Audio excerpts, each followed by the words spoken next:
Hey, what's up everybody? It is DJ Jer here with Shop Time. I'm going to give you a very simple tip, but a very important tip to be thinking about. The first thing I want to talk about is the clamps that we typically use. This is the CLP10, this is the Chauvet DJ CLP10, and this is the CLP15N. Okay, there's a CLP15 as well, which the N means it's just a narrow clamp. Okay, it's a little bit cheaper. It's, you know, I can't say that it's not as good as the 15 or it might be better or whatever, but all I can tell you is that we carry a lot of the N, and the reason being is because when we're doing trussing, steel trussing, that webbing, when that crosses, you might run into a lot of complications in trying to find the right place to fit your clamp when you have the wide one. So we usually go with the N, again the CLP15N. And it's a nice steel clamp. It's very sturdy, very heavy. Now, the thing I really want you to get out of this video is, you know, these are two really great options, okay? You can see this bolt is a little bit thicker than the, there you go. The steel one is a little bit thicker on the bolt, but the biggest thing is this is considered a 2-inch clamp. And as you notice, this is actually a 2-inch right now. We took out the spacing, the spacers that go inside, the little plastic spacing.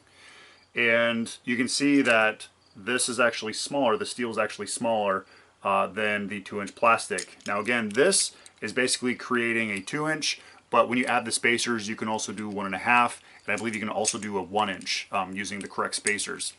Now with the steel, again, this is technically a 2-inch clamp, which gives you about that right there. That's going to be about a 2-inch spacing.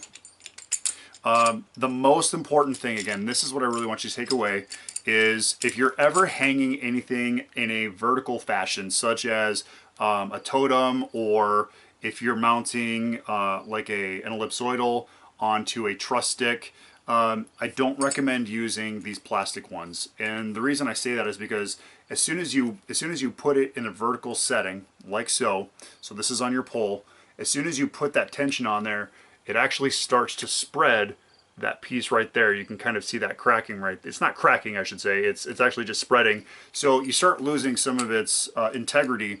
And this is mainly used more for lightweight fixtures as well as in a horizontal aspect. So if your pole is going horizontally, you can mount it on there, and all the pressure is actually being distributed through this pivot point, and also where this clamp is connecting at. So that's what I would recommend for these. Use these in a horizontal aspect. Now these can be used in a vertical. They are steel, they're very strong, and you'll see you might have a little bit of give right there, but it's not going to break. This is a very strong, very sturdy clamp. And let's see, it has a total of 330 pounds that can actually be held in a horizontal fashion. So I think, yes, this one says a 75. So to show you the differences, and these really aren't that much more. So if you're going to invest in some nice clamps, get the nice heavy steel clamps. You'll be very satisfied that you did. Again, using these in a horizontal aspect. If you're doing anything vertically, then you can start using some of these metal clamps. They work fantastic. Again, CLP15N and the CLP10.